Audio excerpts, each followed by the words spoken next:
What is up guys, Karma Medic here and welcome back to another dose. If this is the first time you're watching one of my videos, hi, my name is Nasser and I'm now a third year medical student studying at King's College London. You can also follow me over on my Instagram page for more daily updates about my life at medical school. But for now, let's jump straight into the topic of this video, which is what my study strategy is at medical school and how I can consistently score well. Now throughout my academic life, I've managed to be not stressed or not worried for I'd say about 95% of the exams and tests that I've taken. I've also managed to score well on something like 95% of the tests that I've taken. And that's not because I'm a genius or I'm really smart, and it's also not because I lock myself in my room and study for hours on end. It's because I study smart and efficiently, and I think the mentality that I have around studying and exams and succeeding is a little bit different than most people. So today what I want to share with you guys are some of the studying strategies that I use to be able to score well so consistently over the 4 years of my undergraduate degree. Alright, so let's start by talking about my mentality when it comes to exams and assignments and tests. Whether I have a final worth 40% or a midterm worth 20%, I will still work as hard as I possibly can to succeed in both of them. There's no point in me thinking, oh, this quiz is only worth 2%, or oh, this assignment is only worth 10%, let me not work as hard on it, and I'll have to make up for that extra loss when it comes to other parts of the course module. Another point about the mentality when it comes to exams. Exams are hard. Exams take a lot of time to study for and it can be stressful. But the truth is, after I've spent a couple of weeks preparing for an exam, I know that I've studied my best. I've put in the hours and I've put in the effort. If a bunch of questions come up that I've never seen the material for before, that's life. And if I don't do so well, that's okay. I've already done everything that I can in my power to put myself in the best position to do well. If I don't end up doing well, that doesn't mean that it wasn't worth it, all the work that I put in, and that doesn't mean that I didn't make the right decisions when I was studying. That mentality of knowing that you're doing what you can, you're putting in the effort, you're putting in the work, is what helps me de-stress and not worry about upcoming exams. So when we have an exam at the end of the year or at the end of a semester, we'll usually have somewhere between 1 to 3 weeks off from school in order to study. During that time, of course, I study very hard and I do a lot of work. However, in reality, I've actually been working towards studying for this exam from the very beginning of that school year, and that's because I take my notes every single day. Whether that's for lectures, tutorials, workshops, whatever it is,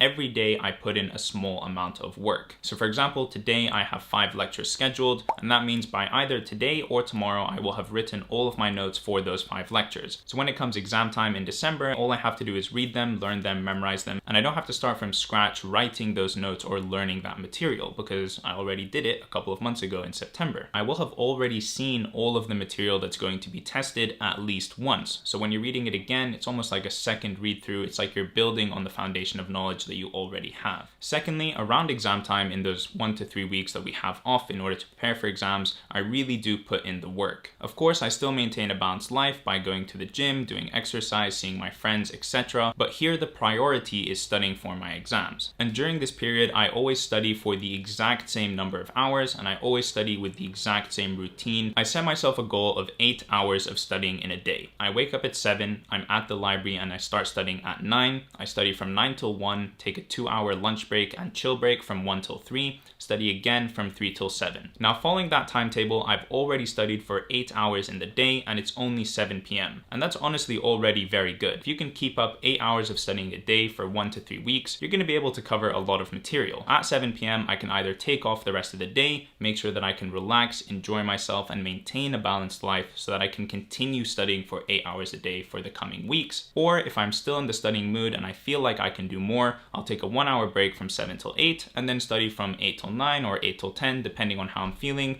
or how close I am to the exam or how much material there is left, etc. So this structure that I have, this consistency that I have when it comes to studying for exams is something that's very beneficial. It's almost like a guaranteed fact of life that I know around exam time, this is the routine that I'm going to have and this is how much studying I'm going to do. And that really makes it simple for me. It takes out all of the stress about having to plan when I'm going to study, having to plan my revision timetable, etc. I know that it's always going to be the same and that's just how it's going to be. And before we move on to the next tip, I want to give a quick shout out to the sponsor of today's video, Skillshare. Skillshare, of course, is the online learning community with thousands of classes covering lots of different entrepreneurial and creative skills. The premium membership gives you unlimited access so you can find the perfect community and classes for you. I've personally used Skillshare in order to improve my editing techniques for videos like this and also teach me more about the YouTube algorithm, search engine optimization, and everything like that. Whether you want to learn a new skill or you want to explore your own creativity, Skillshare is the perfect place to continue learning. Skillshare is also extremely affordable, with their annual subscription being less than $10 a month. It's a service that I personally use, a service that I've actually found useful in improving my skill set. And because Skillshare is sponsoring this video, you guys can get a 2-month free trial by clicking on the links in the description down below, and you can learn more about Skillshare over there. Anyways, on to the next tip. Now let's talk about studying smart and studying efficiently for a second. On any given test, and I believe this is especially true if you're studying medicine, 80% of the marks that you're going to get are going to come from about 20% of the material that you have to study. These are the topics that come up over and over and over again, and that's because they're the ones that are most important, because you're going to see them most commonly when you're working as a doctor, etc. I make it my goal to cover all of the material that could come up on a test, but by far most importantly, and especially if you're crunched for time,